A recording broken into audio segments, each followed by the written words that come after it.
मेरो हार्दिक नमस्कार अभिवादन। आउनुहोस् अब अरू हप्ता जस्तै आज पनि हठ योग प्रदीपिकामा विचार गरौँ।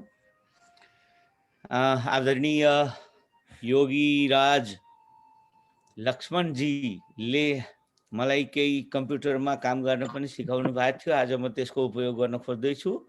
कति जान्दछु कति जान्दिनँ त्यो चाहिँ अब गर्दै जाँदा थाहा होला। फेरि पनि मैले आजको हठ योग प्रदीपिका जसलाई हामीले निरन्तर रूपमा सुन्दै आइरहेका छौँ। हठ योग प्रदीपिकाका गएका दिनहरूमा जस्तै आज पनि हामी करिब 10 श्लोक अथवा जति सम्भव हुन्छ हामी यसलाई पढेर बुझ्ने बुझाउने कोसिस गर्नेछौँ। अघिल्लो दिन अर्थात् गएको शनिबार हामीले हठ योग प्रदीपिकाको दोस्रो अध्याय षट्कर्म एवं प्राणायाम नामको दोस्रो अध्यायको पनि 20औं श्लोकसम्म हामीले यसलाई पढ्यौँ, सुन्यौँ, जान्यौँ र आज 21औं श्लोकबाट अगाडि यो षट्कर्मसँग सम्बन्धित केही विषयवस्तुहरू लिएर म उपस्थित भएको छु र अस्तिको अध्यायको अन्तिम श्लोक स्मरण गर्दै पूर्व प्रसङ्गलाई सम्झँदै अगाडि बढौँ।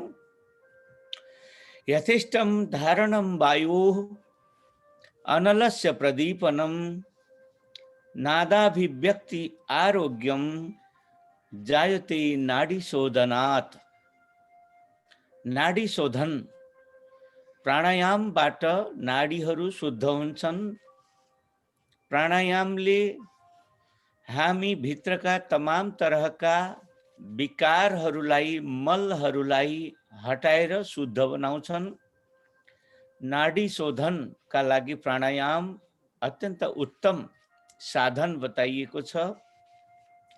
यथेष्टं धारणं वायो, हामीले आफ्नो शरीरभित्र प्राणायाम गरेर हावालाई अक्सिजनलाई रोक्दै गर्दा यथेष्ट अर्थात् जति हामीलाई चाहिएको छ त्यति भित्र लगेर रोकौँ।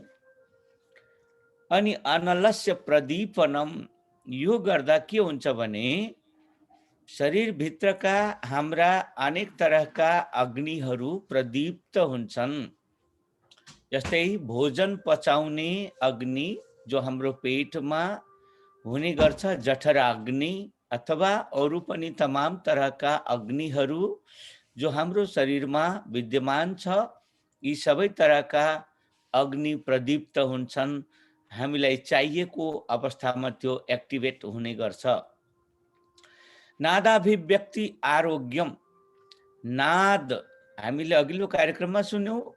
अनाहत नाद जो कहीँ कतै नटकराइकन उपस्थित हुन सक्छ, त्यस्तो अनाहत नादलाई पनि प्राणायामको सतत साधनाले अभ्यासले त्यो अनाहत नाद पनि देखिन थाल्छ, बुझिन थाल्छ, सुनिन थाल्छ, अनुभवमा आउँछ।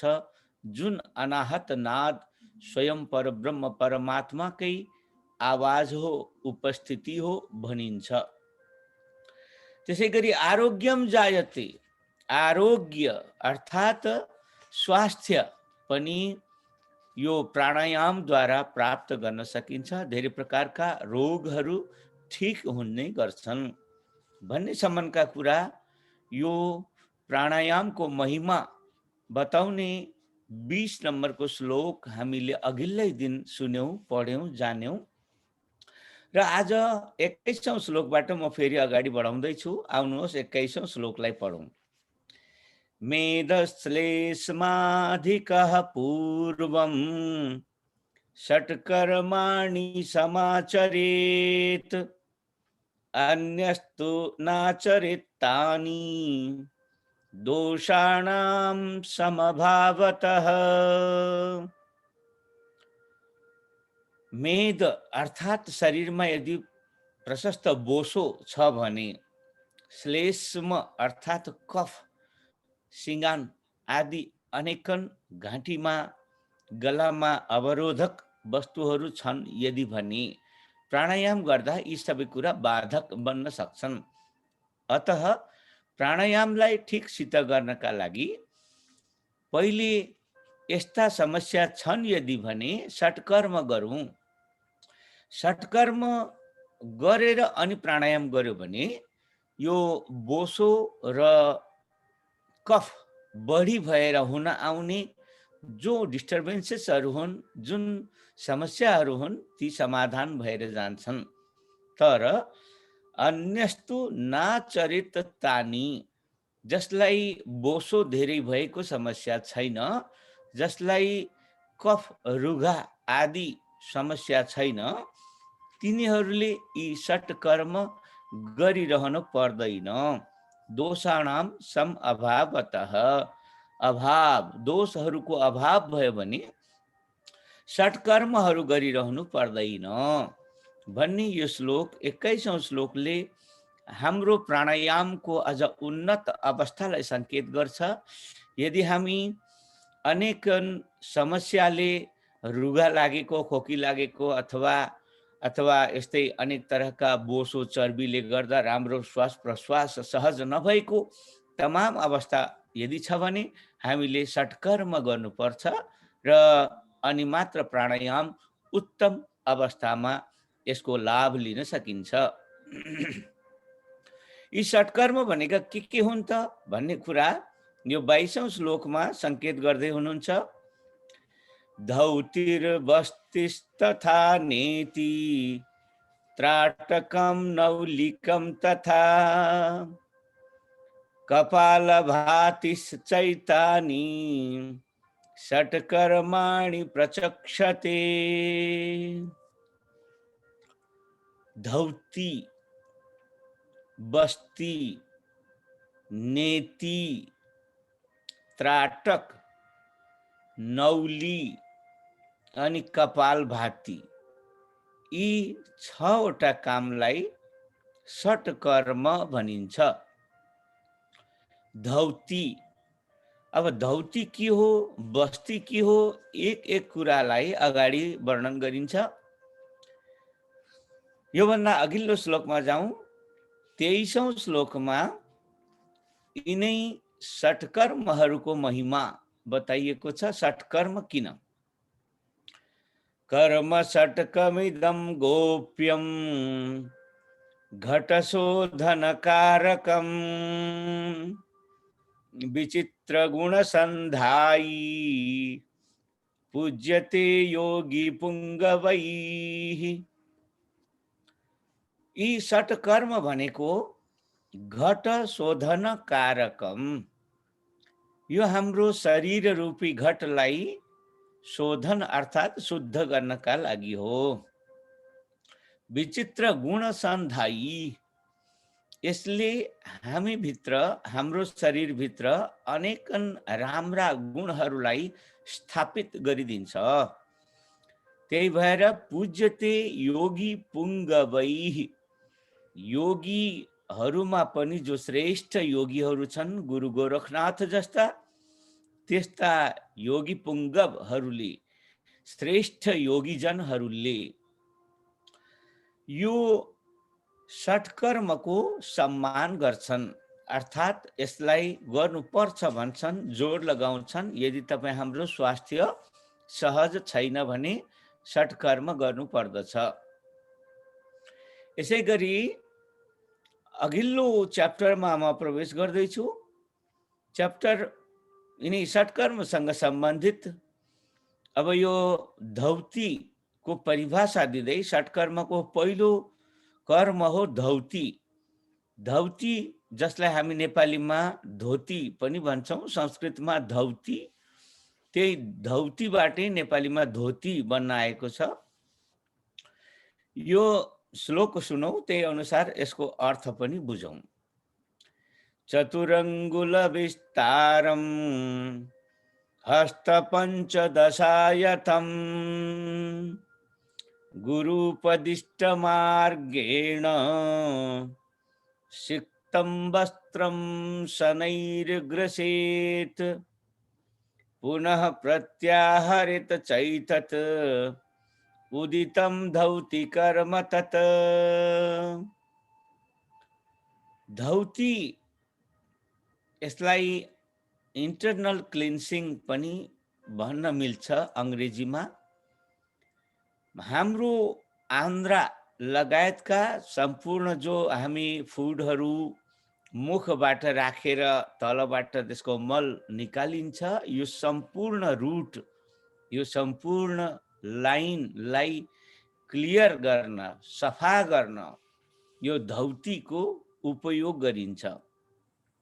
कस्तो धौती कसरी गर्ने तत् सम्बन्धमा यो श्लोकले वर्णन गरेको छ। चतुर अंगुल विस्तारम, 4 अंगुल चौडा, अनि हस्त पंचदशायतम, 15 अर्थात 15 हात लामो, 4 अंगुल चौडा, 15 हात लामो एउटा सुतीको अत्यन्तै नरम कपडा लिनुहोस्। अनि यसलाई गुरुपदिष्ट मार्गेण, गुरुले बताएको बाटोबाट, तरिकाबाट, सिक्तम वस्त्रम, मनतातो पानीमा भिजेको वस्त्र, शनैर ग्रसेत, सुस्त सुस्त खाँदै जानुहोस्। यहाँ खाने भनेर हामीले खाना खाए जस्तो चबाउने कुरा होइन, यसलाई भित्र लैजाने मात्र कुरा हो। यो सुस्त सुस्त धौतीको यो टुक्रा, कपडाको यो टुक्रा भित्र लैजाँदै जाउँ, भित्र लैजाँदै सुस्त सुस्त भित्र भित्र भित्र भित्र गर्दै जाउँ। पुनः प्रत्याहरित एतत्, अब तपाईले पूरा खाइसकेपछि कतिपय योगीहरूले त तलको मलद्वारबाट त्यसलाई निकालेर अनि पूरा तल र माथि, तल र माथि, तल र माथि गरेर सफा गर्ने गर्छन्। कतिपयले भने हाम्रो यो श्लोकमा संकेत गरिए अनुसार प्रति आहारेच एतत्, यसलाई बाहिर निकाल्नु, अर्थात यो आमाशयतिर या त्योभन्दा अगाडिका केही आन्द्राका भागहरूमा घुमेर आयो भने पनि, मुखबाट हालिएको धोती मुखैबाट निकालियो भने पनि यसले धेरै कुराहरू हाम्रो यी आन्द्राहरूमा, आमाशयहरूमा अनि हाम्रो यो भोजन जाने यो नलीहरूमा यो सबैतिर भएका अनेक तरहका अनधिकृत अथवा अनावश्यक मलहरूलाई निकाल्ने गर्छ। अनि यसैलाई उदितम धौती कर्म तत्, यसैलाई बार बार प्र्याक्टिस गर्नुको नाम नै धौती कर्म हो भनेर धौतीको परिभाषा दिइएको छ। यो हाम्रा लक्ष्मणजी अथवा सुरेशजी मित्रहरूले गरिरहनुहुन्छ, गराइरहनुहुन्छ। यदि यहाँहरूले गर्न मन लाग्यो भने यहाँहरूको केही न केही इन्स्ट्रक्सन या निर्देशन या सुपरभिजन गर्न सक्नुहुन्छ। कथनचित अलिकति पनि जान्ने मान्छेको निर्देशनमा गरिएन भने यो केही गरी बिग्रन सक्छ। त्यस्तो भएमा कुनै समस्या पनि आउन सक्छ। कुनै पनि प्रकारले यो नबिग्रोस् भन्नका लागि हामीले कुनै गुरुपदिष्ट मार्गेण भनेर जुन शब्द त्यहाँ प्रयोग गरिएको छ, गुरुले बताएको उपाय अनुसार गर्नु, गुरुको निर्देशनमा गर्नु भनिएकाले हामीले गुरुको निर्देशनलाई राम्ररी बुझेर मात्र यो काम गर्नुपर्छ। आदरणीय मित्रहरू, अब यसै गरी अघिल्लो श्लोकमा जाउँ। यो धौती कर्मले के फाइदा हुन्छ भन्ने कुरा अब अघिल्लो श्लोकमा 25औं श्लोकमा संकेत गरिएको छ। काश श्वास प्लिह क्लुष्टम कफरोगाश्च विंशतिः धौती कर्म प्रभावेण प्रयान्त्येव न संशयः। काश, कासो खोकी, श्वास श्वाससँग सम्बन्धित दम आदि, अस्थमा आदि अनेकन रोगहरू। प्लीहा, प्लीहा अर्थात हाम्रा शरीरमा हुने थाइरोइड जस्ता अनेक तरहका प्रब्लमहरू।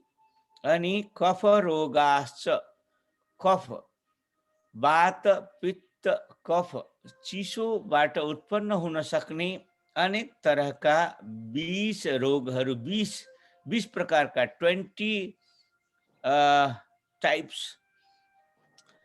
रोगहरू, 20 प्रकारका रोगहरू धौती कर्म प्रभावेण प्रयान्ति, धौती कर्म गर्दाखेरि नष्ट भएर जान्छन्।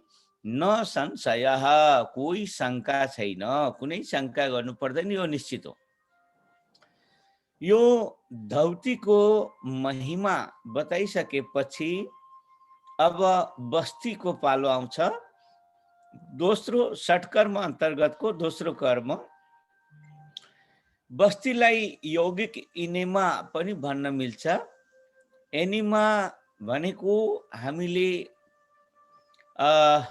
मलद्वारबाट अलिकति यस्तो खालको एउटा भाँडा हुने गर्छ, योगीहरूकोमा हुने गर्छ। त्यो 1 लिटर जति पानी एउटा भाँडामा राख्ने, त्यसको पाइप भएको टुप्पो, पाइपको टुप्पोलाई आफ्नो मलद्वारभित्र प्रवेश गराउने र त्यो पानीको भाँडो आफ्नो हाइटभन्दा माथि राख्ने। यो भयो भने त्यो 1 लिटर पानी मलद्वारको बाटोबाट हामीले शरीरभित्र प्रवेश गराउन सक्छौँ। र यसरी हामीले 1 लिटर पानीलाई, त्यो पनि मनतातो पानीलाई शरीरभित्र मलद्वारको बाटोबाट भित्र लग्यौँ भने, अनि यो पानीले भित्रका ती अङ्गहरूलाई साफ गर्छ, जो हामीले हरेक दिन दिशा पिसाब गर्दै गर्दा साफ नभएका अङ्गहरू छन्, तिनीहरूलाई सफाई गर्छ र हामी अझ योग साधनामा अझ सघन साधना गर्न सक्छौँ र हामी अझ स्वस्थ बन्न सक्छौँ। यो यौगिक एनिमालाई यहाँ हठ योग प्रदीपिकाका लेखक योगी स्वात्मारामजीले कसरी भन्दै हुनुहुन्छ, यो 26औं श्लोकमा हेरौँ। नाभिदग्धन जले पायौ न्यस्तनालोत्कटासनः आधारा कुञ्चनं कुर्यात् क्षालनं वस्ति कर्म तत्। अर्थात नाभिदधन जले पायौ न्यस्त आलोत्कटासनः। यो पानी भित्र बसेर पनि गरिन्छ, अथवा पानी बाहिर स्थलमा, जलमा पनि स्थलमा पनि बसेर गर्न सकिन्छ। अनि यसरी हामीले हाम्रो शरीरको तल्लो भागलाई प्रकारले सरसफाई गर्दा धेरै प्रकारका स्वास्थ्य समस्याहरू समाधान भएर जान्छन्। र यिनै कुन कुन खालका स्वास्थ्य समस्या बस्ती कर्म गरेर ठिक हुन्छ भन्ने कुरा अघिल्लो श्लोकमा संकेत गरिएको छ। आउनुहोस् अब अघिल्लो श्लोक पनि सुनिहालौँ। गुल्म प्लीहोदरम चापी वात पित्त कफोद्भवाः वस्ति कर्म प्रभावेण क्षीयन्ते सकलामयाः। गुल्म अर्थात यो ग्ल्यान्डहरू बढ्ने जस्ता कामहरू, प्लीहा अर्थात वात जन्य रोगहरू, अनि चापी भनेर अरू पनि भनेर केही थप्दै हुनुहुन्छ। वात पित्त कफोद्भवा, वातले उत्पन्न हुने, पित्तले उत्पन्न हुने र कफले उत्पन्न हुने। यी वात पित्त कफ यी तीनै तरहका दोषहरूबाट उत्पन्न हुने अनेक तरहका रोगहरू बस्ती कर्म प्रभावेण क्षीयन्ते सकलामयाः। सकल आमय सबै रोगहरू बस्ती कर्म गर्नाले नाश भएर जान्छन्। यसै गरी यसका अरू पनि फाइदाहरू, बस्ती कर्मका अरू पनि फाइदाहरू अघिल्लो श्लोकमा पनि सङ्केत छ। धातु इन्द्रियान्तःकरण प्रसादं दधाच्च कान्तिं दहन प्रदीप्तम् अशेष दोषोपचयं निहन्यात् अभ्यस्यमानं जलबस्ती कर्म। हाम्रा शरीरमा रहने सप्त धातुहरू अनि इन्द्रियहरू अनि अन्तःकरण यी सबैलाई प्रसादम दधात, सबैलाई एकदम साउन्डफुल बनाइराख्ने, हर तरहले स्वस्थ मस्त र समुन्नत राख्ने अनि कान्तिम फेसमा ग्लो विकास गर्ने, दहन प्रदीप्तम दहन हाम्रो शरीरमा आवश्यक मात्रामा अग्निलाई प्रदीप्त गराउने अनि अशेष दोषोपचयम अशेष दोष हाम्रो शरीरमा विद्यमान तमाम तरहका दोषहरूलाई उपचय अर्थात बढ्न नदिने, निहन्यात यी सबै समस्याहरूलाई समाप्त गरिदिने भएकाले अभ्यस्यमानम जसले यो बस्ती कर्मको अभ्यास गर्छ, अभ्यस्यमानम जलबस्ती कर्म, यस प्रकारले यो जलबस्ती कर्म गर्यो भने यी तमाम स्वास्थ्य लाभ हुन्छ, यी तमाम तरहका फाइदाहरू हामीले प्राप्त गर्दछौं।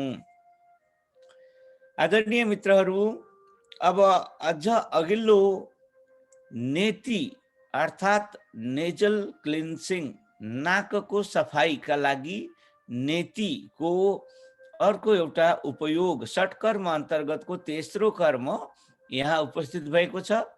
षट्कर्म अन्तर्गतको नेति यो पनि जल नेति र सूत्र नेति गरेर दुई तरहका नेति हुने गर्छन्। नेति शब्दको अर्थ एक प्रकारको डोरी, एक प्रकारको डोरी जस्तो मानौँ यसलाई। यो नाकबाट भित्र हाल्ने र मुखबाट बाहिर निकाल्ने अनि नाक र मुखको यो दुईतिर टुप्पाहरू भेटाइसकेपछि सुस्त सुस्त भित्र बाहिर घुमाउने, तान्ने, कोही बेला नाकबाट तान्ने, कोही बेला मुखबाट तान्ने, यसरी हामीले यो नेति नामको कर्म गर्न जान्यो भने यसबाट धेरै प्रकारका फाइदाहरू छन्। यसलाई यो 29औं श्लोकमा योगी स्वात्मारामजी कसरी भन्दै हुनुहुन्छ, आउनुहोस् यो श्लोक सुनौं। सूत्रम वितस्ति सुस्निग्धम नासानाली प्रवेशयेत मुखान् निर्गमयत चैसा नेतिः सिद्धैर्निगद्यते। सूत्रम अर्थात धागो, धागो शब्दको अर्थ यहाँ कपडा सिलाउने धागो जस्तो मसिनो धागो लिएर हुँदैन, यो अलि मोटो खालको धागो। यो सूत्रको अभ्यास, नेतिको अभ्यासकै लागि बजारमा पाइन्छ। हो यस्तो धागो जो सुस्निग्ध हो, नरम भन्दा नरम हुन पर्छ। यसलाई नासा नाले नाकको प्वालमा प्रवेशयेत भित्र पसाल्नुहोस्। नाकको प्वालमा भित्र यो सूत्रलाई, यो धागोलाई, यो अलि मोटो धागोलाई प्रवेश गराउनुहोस्। अनि यस प्रकारको यो धागोलाई प्रवेश गराउँदै गर्दा मुखात निर्गमयत चैसा, यसलाई नाकबाट हालेर मुखबाट निकाल्नुहोस्। एसा नेति निगद्यते, यसैलाई नेति भनिन्छ। मुखबाट निकाल्नु मात्रै काम होइन, मुखबाट निकालिसकेपछि सुस्त सुस्त नाकबाट मुखमा, मुखबाट नाकमा आउने जाने गरी यसलाई चलाउनुहोस्। यो धागोलाई भित्र बाहिर बनाउनुहोस्। यो गर्दा सुरुमा नाकमा यस प्रकारको एक्टिभिटी अलि असजिलो हुन्छ, छिउ छिउ आउँछ, अथवा कई तरहका अरू पनि हल्का फुल्का दुखाइ आदि इत्यादि हुन जान सक्छ। सावधान भएर गर्नुपर्छ। धेरै दुख्ने गरी, भित्र कहीँ कतै घाउ हुने गरी यसलाई रगड्नु पनि हुँदैन। अत्यन्तै सावधानीपूर्वक राम्रो गराइरहने जानकार गुरु योगीका समक्षमा या निर्देशनमा बसेर गर्न जाने भने यो राम्रो हुन्छ। यसैलाई पानीको माध्यमले पनि पानी नाकबाट पानी राख्ने अनि मुखबाट त्यो पानीलाई निकाल्ने, यो प्रकारको जलनेति पनि गर्न सम्भव हुन्छ। सूत्रनेति या जलनेति दुवै प्रकारको नेति गर्यौं भने हाम्रो यो कफजन्य अनेक तरहका सिंगान अथवा घाँटीमा घरघराउने अनेक तरहका यी जति पनि समस्याहरू छन् सबै सफा भएर जान्छन्। र नेतिले अरू के फाइदा गर्छ भन्ने कुरा यो श्लोकमा, अघिल्लो श्लोकमा संकेत गरिएको छ। आउनुहोस् यसलाई पनि सुनौं। कपाल शोधिनी चैव दिव्य दृष्टि प्रदायिनी जत्रूर्ध्वजातरो गौघम नेतिरासु निहन्ति च। कपाल शोधिनी, कपाल शब्दको अर्थ यो पूरा शिरोभागलाई शोधन गर्ने, शुद्ध बनाउने, अनि दिव्य दृष्टि प्रदायिनी, हाम्रो आँखालाई पनि अत्यन्तै शक्तिमान बनाउने अनि आँखाको पावर बढाउने, अनि जत्रु ऊर्ध्व जात रोग, यो गर्दनदेखि माथिको सम्पूर्ण रोगहरूलाई हटाउने, नेति आसु निहन्ति, यो नेति नामको यौगिक कर्मले यी सबै समस्याहरूलाई तुरन्त हटाइदिन्छ। आदरणीय मित्रहरू, हामीले आजको यो कार्यक्रममा षट्कर्म अन्तर्गत 3 वटा कर्मको हामीले चर्चा गर्यौं, 10 वटा श्लोक पूरा गर्यौं। अब हाम्रो समय पनि यही नै पूर्ण गर्न, आजको यो कार्यक्रमलाई यही पूरा गर्न समयको संकेत देखिरहेको छु। तसर्थ अब अरू त्राटक आदि षट्कर्म अन्तर्गतका यी विषयवस्तुलाई हामी आगामी दिनमा चर्चा गर्नेछौँ। यति भन्दै आजको यो हठ योग प्रदीपिका अन्तर्गतको यस प्रकारको षट्कर्मसँग सम्बन्धित विषयवस्तुलाई यही पूर्णता दिँदै अब कुनै मित्रहरूलाई आजको यो कार्यक्रममा चर्चा गरिएका यी विभिन्न यौगिक क्रियाहरूमाथि कुनै प्रश्न भएमा यहाँहरूको प्रश्न स्वागत छ। मैले जाने उत्तर दिनेछु, नजाने हाम्रा योगीजीहरूलाई गुहार्नेछु। अब कहीँबाट पनि नआए खोजेर उत्तर ल्याएर दिने कोसिस गर्नेछौँ। हरिओम। नमस्कार है। मैले धेरै धेरै धन्यवाद छ गुरुदेव। यहाँ हात उठाइसक्नु भएको छ मङ्गल तामाङजीले। मङ्गलजी, तपाईँले चाहिँ आफ्नो हजुरले आफ्नो जानकारी गराउन सक्नुहुनेछ गुरुलाई। हरिओम। हरिओम गुरुजी प्रणाम। यो धागो नेतिको प्र्याक्टिस मलाई गर्न मन लागेको थियो हजुर। हजुरलाई गर्न मन लाग्यो धागो, अनि अझै बुझिएन? नेति छ नि त्यो सत्कर्म मध्येको त्यो धागो राखेर गर्ने नेती हो हो त्यो तपाईँलाई गर्न मन लाग्यो। हजुर सुरेशजी, लक्ष्मणजी को हुनुहुन्छ अब यहाँहरूसँग त्यो धागो छ कि छैन? मैले सोध्नुपर्छ, मसँग छैन। त्यो धागो तपाईँले सबभन्दा पहिले धागो पाउनु पर्यो। त्यो कस्तो हुन्छ भने हामीले नेपालमा अथवा इन्डियामा देखेका सुरुको टुप्पोमा अलिकति मसिनो धागो हुन्छ, अनि पछि पछि पछि पछि अलि तल तल मोटो मोटो हुँदै जान्छ र त्यो धेरै मोटो पनि हुँदैन, नाकमा दुखाउने खालको पनि हुँदैन, तर पनि सुरुमा पातलो भयो भने त्यसलाई राख्न र मुखबाट निकाल्न सजिलो हुन्छ। त्यो अलरेडी एउटा बनेको धागो भएमा अझ बढी राम्रो हुन्छ।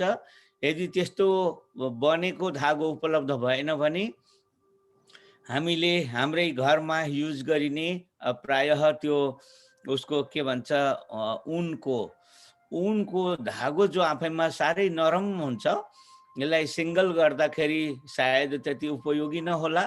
त्यसलाई डबल त्रिबल चौबल बनाएर अलिक बाक्लो बनाएर बाटे जस्तो हल्का बनाएर अनि आफ्नो नाकमा सहजै जाने आउने खेल्ने साइजको बनाएर अनि एउटा दाहिने पालबाट भित्र राख्ने, सुस्त सुस्त सुस्त सुस्त भित्रभित्र त्यो पनि अलिकति गरम मनतातो पानीमा भिजेको भयो भने यो हाम्रो शरीरको टेम्परेचरसँग मिल्दोजुल्दो भएमा अझ बढी सहज हुन्छ।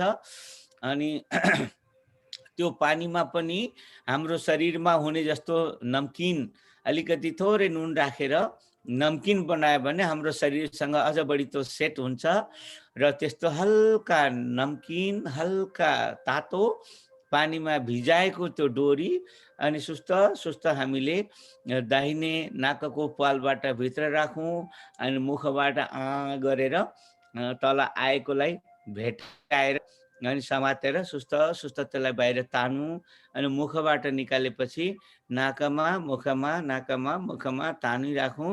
यसरी एकपटक दाहिने पाल गरियो भने फेरि त्यसलाई चाहे मुखबाट निकाल्नुहोस् चाहे नाकैबाट निकाल्नुहोस्, निकालिसकेपछि फेरि देब्रे पालमा हाल्नुहोस्, फेरि देब्रे पालबाट सुस्त सुस्त सुस्त सुस्त भित्र लगेर मुखमा आउँछ अनि मुखबाट निकालेर फेरि त्यसै गरी दाहिने देब्रे गरेर यसरी नाकको यो जति पनि समस्याहरू जस्तै अहिले यो कोभिड ले पनि नाकका यिनै पालहरू मार्फत श्वास प्रश्वासलाई अवरोध गर्छ भनिन्छ।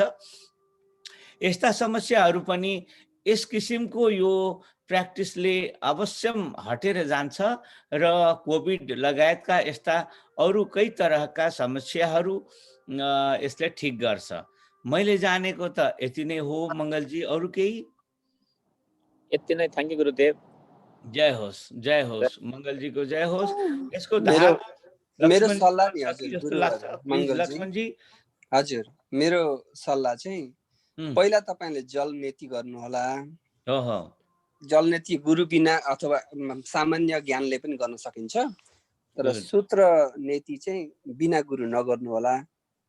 पुरा निरीक्षण गरेर धागो तपाईको स्पिड तपाईको स्थिति हेरेर सबै हेरेर गुरुको गाइडेन्समा गर्दा राम्रो हुन्छ। जुन मान्छेले गरिराखेको छ, अनुभवी छ र सिकाउँछ, जुन प्रामाणिक छ, प्रमाणपत्र छ, त्यस्ता मान्छेसँग सिक्नु गर्नु राम्रो।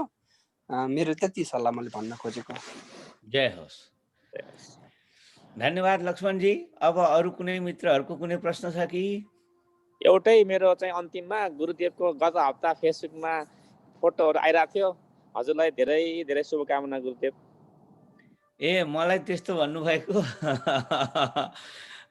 यो पनि संयोगवश कता कता हामी लक्ष्मणजी र म बसेर केही कुरा यो एउटा नयाँ डिभाइसमा यिनै सब कुरा मिलाउन खोज्दा त्यो चाहिँ नि फेसबुकले अब मेरो चाहिँ अब उहाँसँग विवाह भएको बुझेको रहेनछ अनि त्यो त्यहाँ मिलाउँदै जाँदा त्यस्तो मिल्न गएछ।